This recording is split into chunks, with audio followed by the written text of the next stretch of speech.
ओम नमः शिवाय। ओम नमः शिवाय।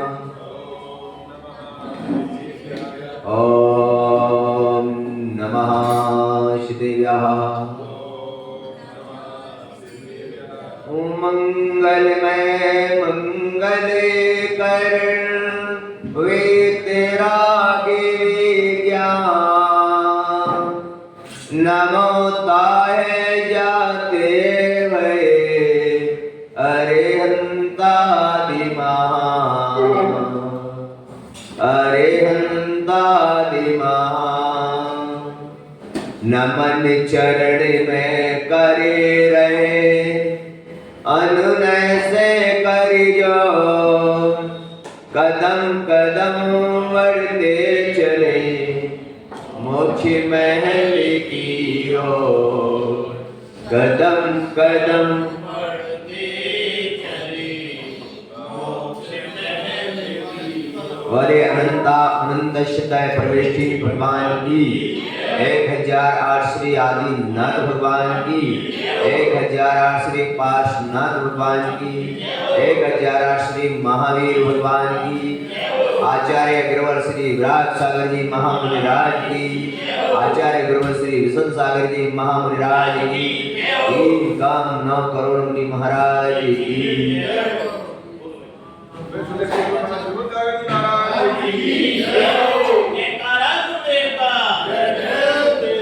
महात्माओं, विगत दिनों से यहाँ पर भगवान की देशना आपको सुनने मिल रही। आपके श्रावक का जब तक पुण्य होता है तब तक भगवान की देशना किसे कहते हैं? भगवान की देशना श्रावक के पुण्य से। इसीलिए यहाँ पर बहुत अच्छी बात यहाँ पर आती है। अपन लोग समझ नहीं पाते और अनादि काल से यही भूल हमारी हो रही है कि आज तक हम समझ नहीं पाए कि वास्तव धर्म का स्वरूप क्या है। अनादि काल से अपन यही भूल कर रहे हैं। धर्म तो किया हमने पर धर्म के स्वरूप को नहीं समझ पाए। और जब तक धर्म का स्वरूप समझ में नहीं आएगा तब तक हमारी आत्म कल्याण नहीं होगा। धर्म का स्वरूप समझ में आना चाहिए। सभी दुनिया में चले जाओ, धर्म को सभी समझते हैं।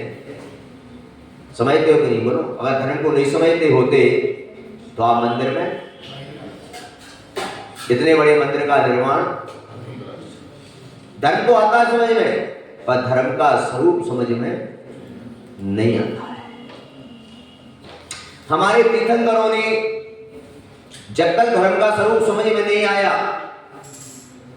तब तक वो राजकाज में ही मस्त रहे। और जिस दिन धर्म का स्वरूप समझ में आया उसी दिन वो वैराग को प्राप्त हो गई। बस अपने साथ भी यही घटना हो रही है। वो तो स्वयं तीर्थंकर थे लेकिन वो भी राजकाज में, और तुम भी वही स्थिति में हो। लेकिन उनकी समझ में तो आ गया, उनकी समझ में तो, पर अपनी समझ में आए तक।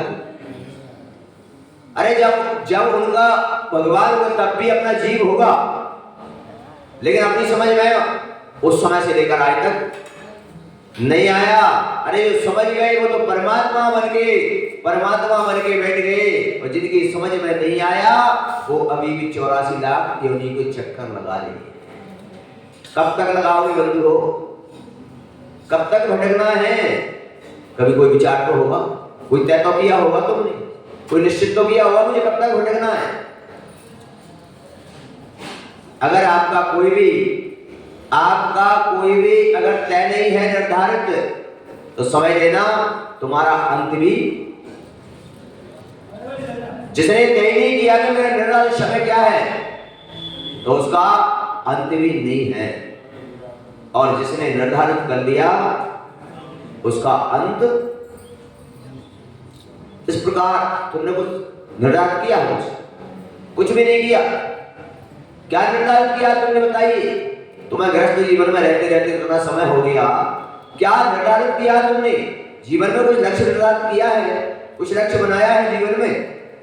केंद्रीय विषय खाओ पियो मौज करो, जिंदगी को तबाह करके क्या है तुम्हारे जीवन में, बताओ। एक भी व्यक्ति मुझे बताओ कि तुमने अपने जीवन में क्या तय किया अपना सफर? नहीं बंधुओं, जिस चौराहे पर खड़े हो तुम, उसी चौराहे पर खड़े हो। कभी तुमने कोलू अवेल देखा है? पहले कोलू चलते थे ना, जिसको स्पीकर बोलते हो तुम, तेल वाले। और वो कोलू जब चलता था उसमें बैल लगाया जाता था, बैल, और उसकी आंख पर पट्टी बांध दी जाती थी, और पूरे दिन वो बैल चलता था। बड़ा प्रसन्न होता था, बड़ा खुश होता था कि मैंने आज बहुत लंबी यात्रा कर ली आज मैंने। और जैसे ही शाम को उसकी आंख से पट्टी खोली जाती, तब वो पछताता, मैं तो जिस जगह खड़ा था एक आगे नहीं चला जाता वही हूं। इसी प्रकार संसार में अपनी स्थिति है, पूरी जिंदगी भागते हैं, लेकिन जब देखते हैं आंख खुल के तो जहां है क्या क्या मिला हमको? और पहले पूरे दिन मेहनत की, लेकिन जिस जगह था उसी प्रकार हमारा जीवन है। उस कोलू की बैल की तरह अपनी संसार में। लेकिन बंधुओं, चल तो रहे हो पर सफर तय, चल रहे हो लेकिन सफर तय नहीं हो रहा। जहां हो बस ऐसा विचार कर लेना, जीवन में जरूर कुछ परिवर्तन लाना, जीवन में जरूर कोई आगे बढ़ने का प्रयास करना, नियम व्रत संयम को धारण करने का भाव जरूर रखना। कुछ तो करो, संसार में आए हैं तो कुछ तो करो। क्या इंद्रिय भोगों के विषय में ही, विलासिता में ही जीवन निकाल दोगे? इसी में निकल जाएगा पूरे। क्या मिलेगा? क्या मिलेगा इन भोग विलासों में, इंद्रियों के विषयों में? क्योंकि इनका तो विनाश होना है, क्या तय है? इनका तो विनाश है। इसीलिए आप लोगों को चिंतन करना है, सोचना है, कुछ जीवन के बारे में सोचना, स्वयं के जीवन के बारे में भी सोच लेना कुछ, कि मैं जिसके लिए यहां पर आया हूं, जिस कार्य के लिए आया हूं, वो काम तो आज तक मैंने किया क्या? बताओ, नहीं किया। ऐसा चिंतन लाओ। देशना का कितना बड़ा महत्व होता है, अब विचार करो। ऋषभदेव भगवान मोक्ष के लिए गए। भगवान मोक्ष गए, 100 धर्मेंद्र आया। हर कायों में 100 धर्मेंद्र आता है। 100 धर्मेंद्र आया मोक्ष की खुशियां मनाने की। क्या करते हैं? 100 धर्मेंद्र आता है अपने पूरे वैभव के साथ कैलाश पर्वत, वहीं से रहना भगवान। वहां पहुंचता है और पहुंचने के बाद देखता है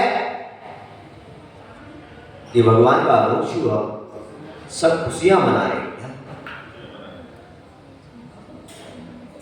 भरत चक्रवर्ती,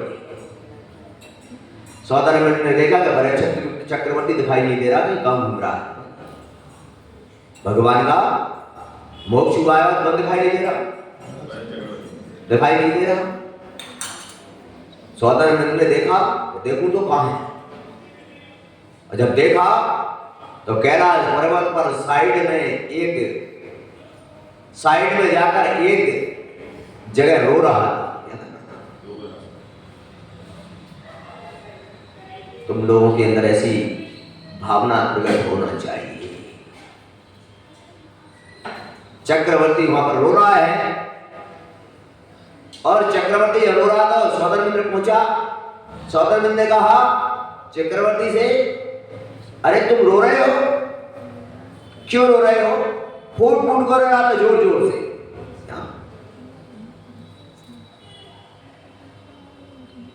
सौदामित्र ने कहा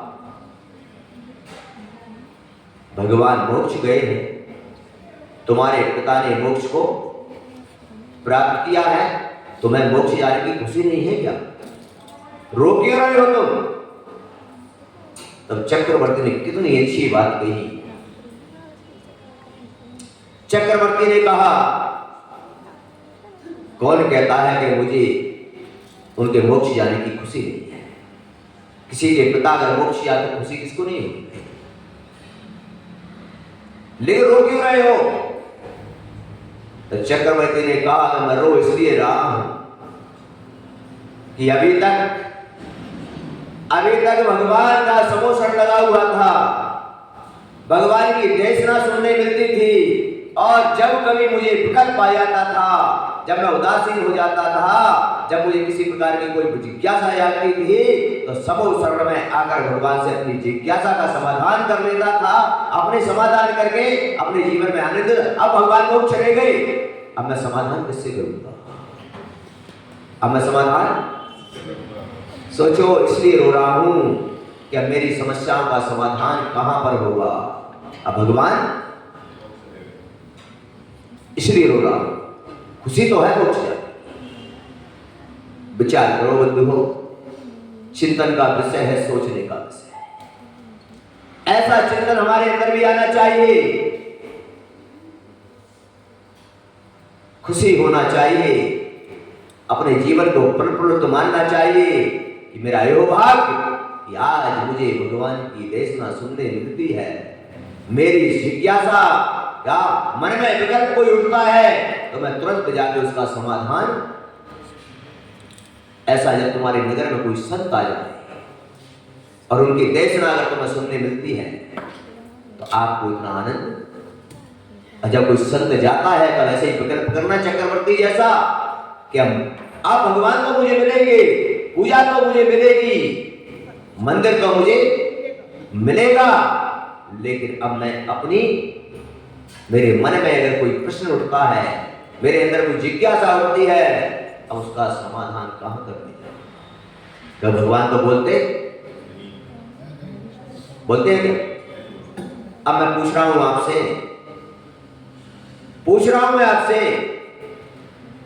कि देशना का कितना बड़ा फल है।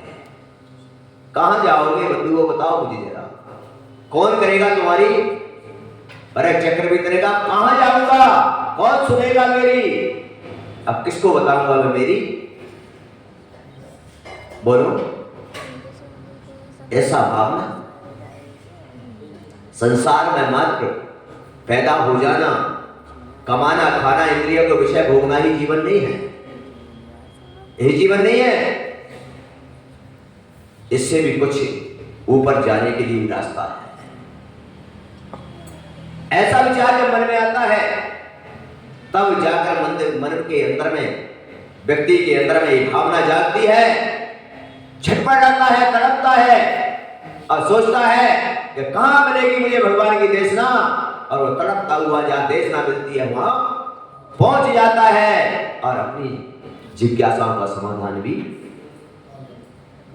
अब कहां जाएंगे बोलो? शास्त्रों के अंदर बहुत बड़ा विधान आता है हर चीज का, आप लोगों को विदित नहीं है। शास्त्रों के अंदर श्रावक के लिए आहार दान देने का, देशना सुनने का, शास्त्रों में कहा कि 25 किलोमीटर की दूरी तक अगर कोई संत विराजमान है तो कर्तव्य वाला व्यक्ति वहां तक भी आहार देकर भोजन करता है। इतनी दूर भी, इतने सीमा के अंदर में अगर वो आहार नहीं दे पाता, उस दिन उपवास कर लेता, उपवास कर लेता। सोचो कितनी बड़ी चीजें बताई हुई हैं हमारे शास्त्रों में, लेकिन अपन लोग किसी बात पर बस पैदा हो गए, क्यों हुए? क्यों हुए? बोले भगवान ने कर दिए। किसी से पूछा किसी ने पैदा क्यों हुए? बोले मैं थोड़ी पैदा हुआ, भगवान ने पैदा कर दिया। किस लिए हुए? बोले भगवान दे रहा, खाने पीने को खोज करेंगे और दुनिया से,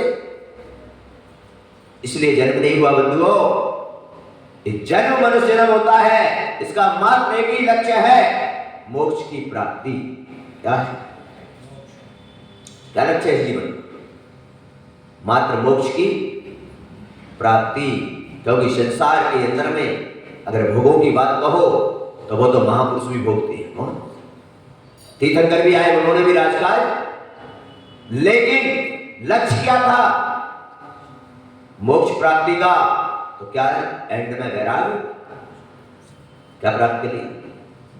और वैराग्य धारण करके उन्होंने, आप लोग भी ऐसा चिंतन करो, ऐसा विचार क्या करो, विचार करो कि मुझे क्या करना है?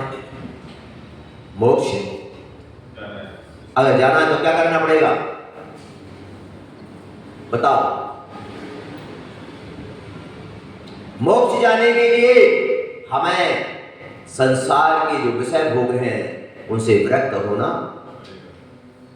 पड़ेगा। विचार करो, अपनी उम्र निकल जाती है, 60, 70, 70, 80 साल के हो जाते हैं, फिर भी हमारे संयम देने के भाव नहीं बनते, फिर भी हमारे त्याग के भाव नहीं बनते। हाथ में हाथ नहीं या मुंह में फिर भी चना खाने के लिए मन कर रहा है। क्या करता है? नहीं बंधु, ये जीवन इसके लिए नहीं मिला। जीवन मिला है मोक्ष के लिए। मोक्ष को स्वार्थ करो बंधुओं, नहीं तो तुम देखते हो, तुम्हारे देखते ही देखते कितने लोग आए और कितने, बोलो, तुम्हारे देखते देखते कितने आए और कितने चले गए, और अभी तुम्हारा जीवन शेष है, उसमें कितने आएंगे और कितने चले जाएंगे। और तुम देखते, और एक दिन तुम भी, एक दिन हम लोग भी, बोलो, नहीं नहीं हमारा रहोगे नहीं, ऐसा विचार, ऐसा जीवन में एक लक्ष्य बनाओ, एक लक्ष्य बनाओ, और लक्ष्य बना के तय करो कि मैं इतने उम्र तक इस संसार के विषय भोगों में रत रहूंगा, इतनी उम्र तक मैं संसार में दूसरों के लिए पाप करूंगा। एक तय कर लो, क्या कर लो, 50 वर्ष तक, 60 वर्ष तक, 70 वर्ष तक, जितना तुम्हारा मन हो उतने वर्ष तक एक तय कर लो। उसके बाद उस उम्र निकलते ही कहना कि अब मैं श्रम के लिए जीऊंगा। किसके लिए? मैं धर्म के लिए जीऊंगा। अब मैं संसार के पापों के लिए, अभी तक काय के लिए जी रहे हम लोग?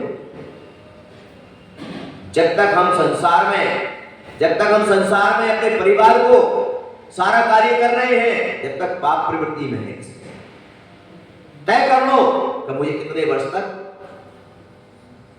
60 वर्ष तक भोग भोगना है, मुझे 60 वर्ष तक बच्चों को कमा कर देना है, इसके बाद मैं भोगों से विरक्त हो जाऊंगा, और 60 वर्ष के बाद अगर कमाऊंगा भी तो क्या, पापों के लिए नहीं, धर्म के लिए, सारा जो भी कमाऊंगा सारा धर्म के लिए लगा दूंगा। फिर वैसे विरक्त हो जाओ तो कोई दिक्कत फिर कमाने की आवश्यकता, अगर हमारा भाव भी है तो क्या करना, मैं पापों के लिए नहीं, अब किसके लिए?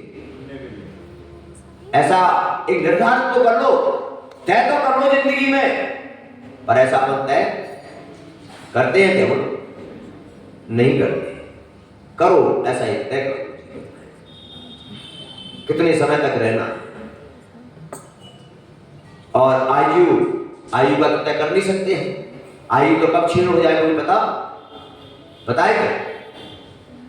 ऐसा विचार करने वाला व्यक्ति विरक्ति ले देता है, और ऐसा व्यक्ति, विचार करने वाला व्यक्ति पापों से निवृत्त हो जाता है और धर्म की ओर बढ़ जाता है।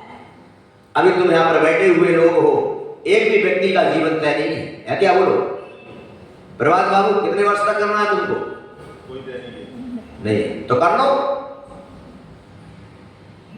हैं? तय करो, जब तक आप लक्ष्य नहीं बनाओगे तब तक बगैर लक्ष्य के दिशा की प्राप्ति, आपका लक्ष्य नहीं है कि मुझे कौन सी दिशा में, तो लक्ष्य बनाइए। और लक्ष्य बनाते, क्योंकि आज जिनका लक्ष्य बना लेते हैं, सोचो आज हमारा एक छोटा सा लक्ष्य, हमने 7 साल की उम्र में भी ये लक्ष्य बना लिया था कि बड़े होकर महाराज बनेंगे। क्या कितनी उम्र में बोलो? तुम 70 साल के हो, अभी तुम्हारा कोई लक्ष्य नहीं, अभी भी तुम्हारा कोई लक्ष्य नहीं है। क्या 7 साल की उम्र में 3 मुनिराज आहार कर रहे, और उनको मैं जब देख रहा था उसी समय मन में विचार आ गया कि किसी को बोला नहीं, किसी को बताया नहीं, सिर्फ मन में विचार किया और किसी को कब तक नहीं बताया। आपको विदित है ना, जब तक मैंने घर नहीं छोड़ा तब तक मैंने किसी को बताया ही नहीं, और जिस दिन मैंने घर छोड़ा तब लोगों को पता लगा, तब मेरे परिवार को पता लगा। क्या जब आए मैंने कहा मैंने घर का त्याग कर दिया। विचार करो थोड़ा, कोई लक्ष्य तो होना चाहिए ना। तुम्हारा कोई लक्ष्य नहीं है जीवन का। आज मैं आपसे यही निवेदन कर रहा हूं कि जीवन में अगर जीवन से मोक्ष प्राप्ति करना है, जीवन में अगर धर्म करना है, जीवन को सुखी बनाना है, तो तय करो अपने जीवन का लक्ष्य। क्या मुझे कितने समय तक पाप करना है, मुझे कितने समय तक भोगना है, मुझे कितने समय तक दूसरों के लिए पाप करना है। लक्ष्य बनाओगे? क्योंकि ध्यान रखो, एक तृष्णा कभी छूटने वाली है क्या? बोलो नहीं है। इसीलिए आपने सब विचार, मुझे एक बात याद आती है बहुत अच्छी, कि जीवन कैसा है, जीवन कैसा है, तो मुझे बात याद आती है और गुरु समझाते हैं। कौन? गुरु क्या करते हैं? समझाते हैं। और गुरु तुम पर गर्व भी करते हैं कि नहीं? बोलो, गुरु गर्व भी करते हैं। जैसे आप लोग यहाँ बैठे हो, जब कोई नियम लेने आते हो क्या तो कहते हैं, गुरु गर्व भी करते हैं कि चलो कम से कम ये धर्म मार्ग पर तो चल रहा है। और पता लगा कि आज रात्रि भोजन का नियम लेकर गया, इसका कई लोगों को देखा, महाराज को आहार देने आए, बोले रात्रि भोजन का त्याग करो 1 साल का, का होता है कभी कभी व्यक्ति ने आहार दे दिया, क्या दे दिया, बाहर आके पूछा भाई क्या हुआ, बोले मैंने तो मन में तो 1 दिन का लिया था। कहा क्या लिया? मन में तो, अब बता कहां पर मायाचारी कर रहे हैं?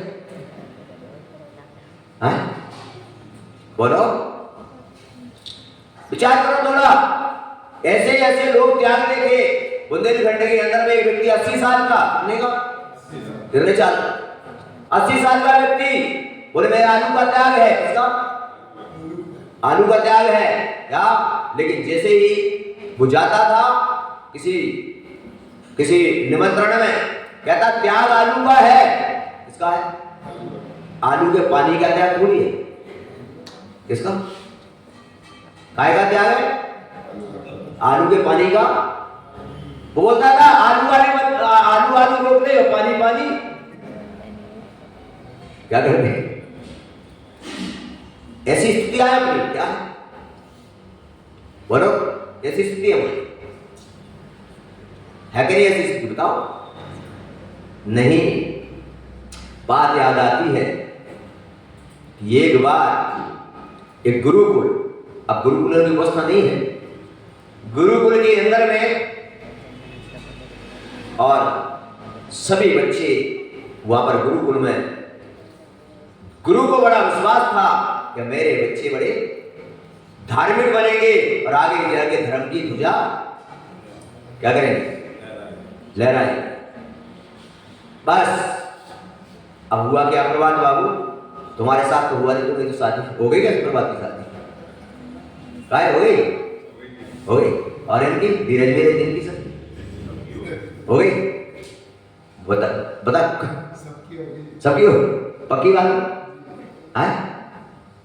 ठीक है, मान लेते हैं सबकी।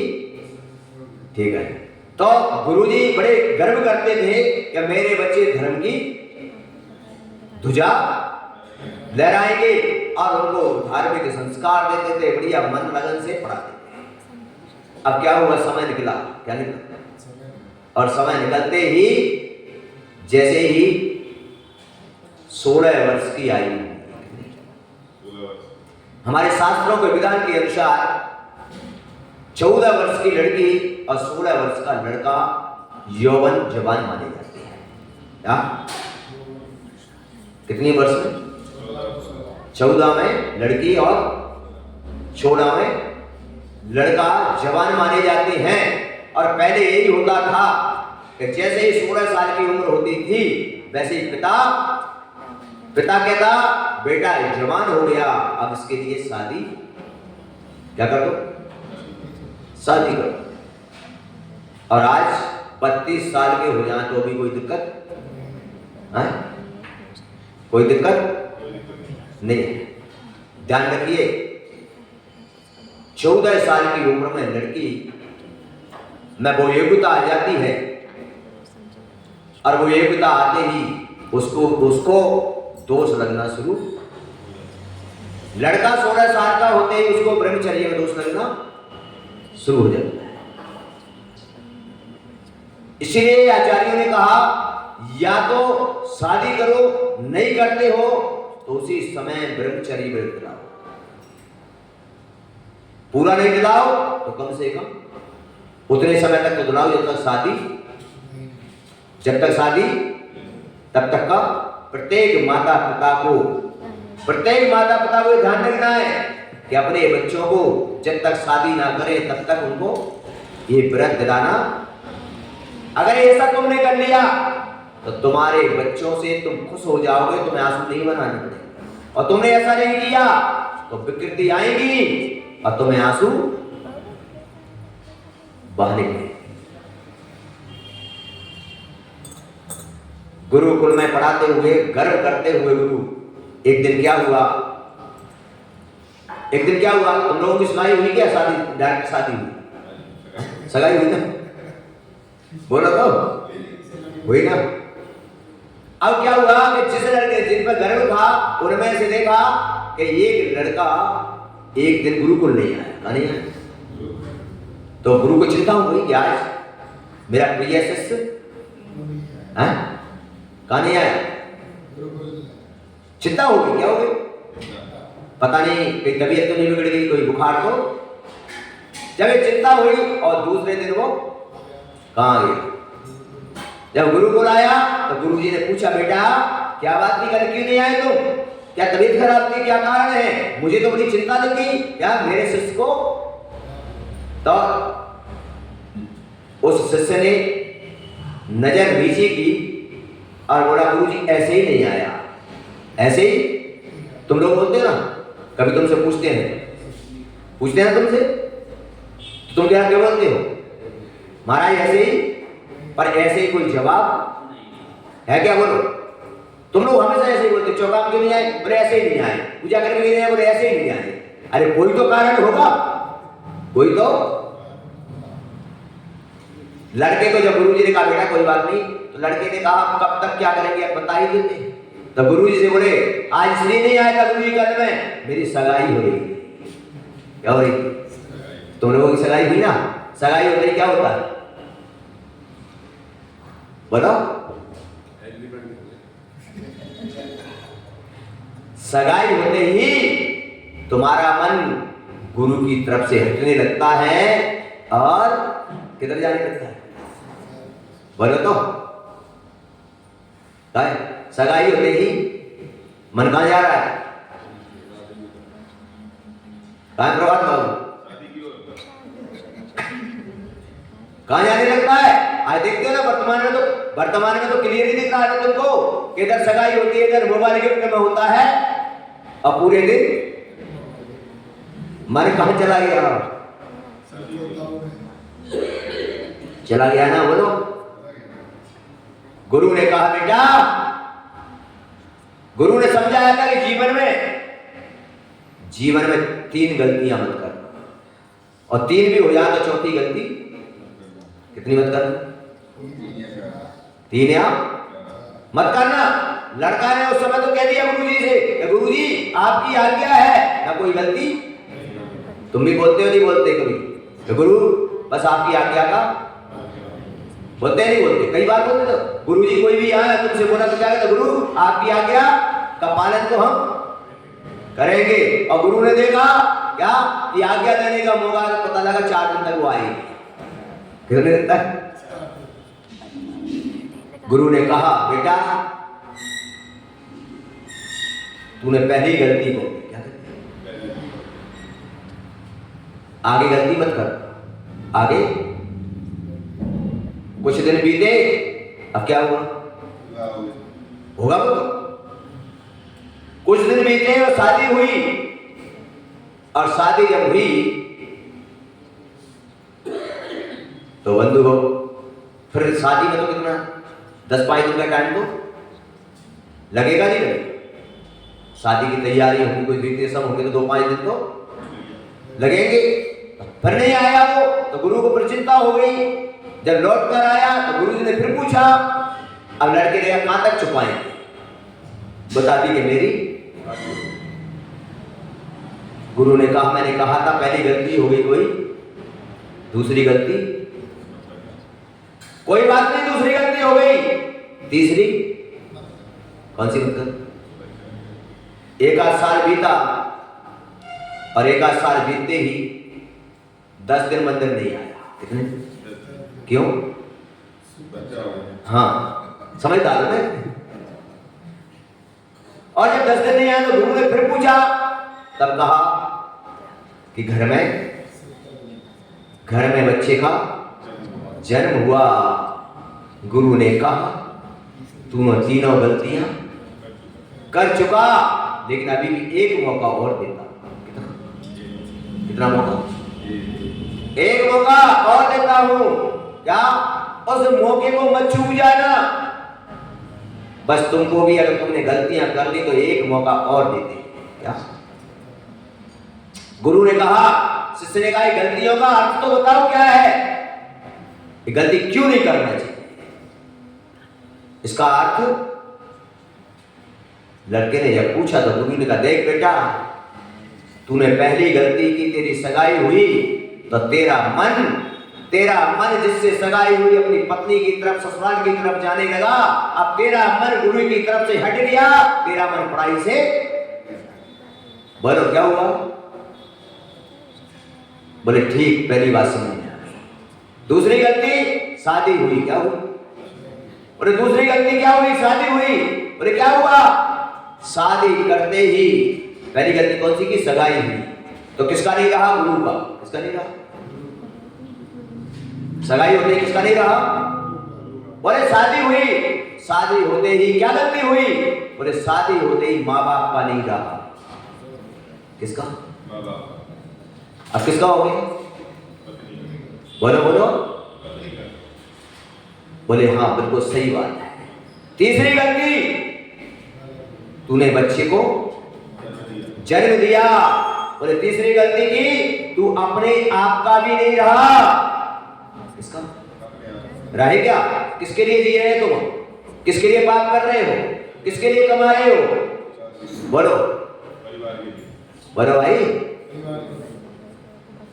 होगा तू अपने आप का भी नहीं रहा। किसके लिए जीवन बचा है तेरा? किसके लिए बचा तेरा जीवन? किसके लिए पाप कर रहा है तू? आओ बोलो, किसके लिए? जब ऐसा उस बच्चे से कहा कोई बात नहीं, लेकिन अभी भी एक मौका और देते हैं। क्या? एक मौका और देते हैं। कोई बात नहीं, गृहस्थ बसा दिया, कोई बात नहीं। गृहस्थ के कार्य को पूर्ण करके बच्चे बड़े हो जाएं, इनकी शादी विवाह करके, इनको व्यवस्थित करके तब भी सन्यास को धारण कर लेना, तो भी तेरी जिंदगी बच जाएगी, सारी गलतियां माफ हो जाएंगी और तेरा कल्याण हो जाएगा। अब तूने अगर ये पूरा जीवन यूं निकाल दिया तो एक मौका और है तुम लोग। कौन सा? 3 गलतियां तो कर चुके ना। एक मौका और है कि घर की क्रियाओं से निवृत्त होकर बच्चों को निवृत्त करके क्या करना चाहिए? फिर अपने आप के लिए जीना चाहिए। और अपने आप को जीना शुरू कर दोगे तो समझ लेना कि तुम्हारा लक्ष्य तुम्हें प्राप्त हो जाएगा और तुम्हारा जीवन सफल हो जाएगा। ऐसा हमारा भाव होना चाहिए। बताओ कौन कौन तैयार है? कौन कौन तैयार है ऐसे लक्ष्य को पाने के लिए, ऐसे जीवन को सफल बनाने के लिए? कौन कौन तैयार है? विचार, चिंतन का विषय है, सोचने का विषय है। लेकिन हम लोगों को विदित नहीं है। हम लोगों को विदित नहीं। क्या जिन भोगों में तुम जी रहे हो, आपको पता है एक बार संसारिक भोगों में, एक बार संसार भोगों की क्रिया करने में 9 करोड़ जीवों का घात होता है। विचार, आचार्य स्वामी शास्त्र में लिखते हैं और शास्त्र में लिखते कहते हैं यह बात्माओं जीवन में संयम को धारण करो। किसको धारण करो? शेर को शेर क्यों कहा जाता है? बताओ।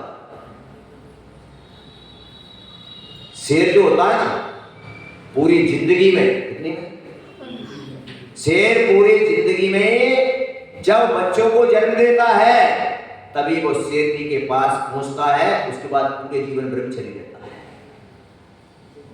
इसलिए उसको तुम्हें शेर बनना है तो तुम भी शेर बन सकते हो, तुम भी। तो आचार्यों ने इतनी उपमाएं दी है। आप देखिए, आप तो मनुष्य हो। कौन? त्रिंच गति के जीवों को देखो। किसको? त्रिंच गति के जीव भी जब आवश्यकता होती है तभी हम मनुष्य हैं। कौन है? और आपको विदित भी है कि देव लोग भी इसके लिए तरसते हैं कि देव भी संयम धारण नहीं कर सकते।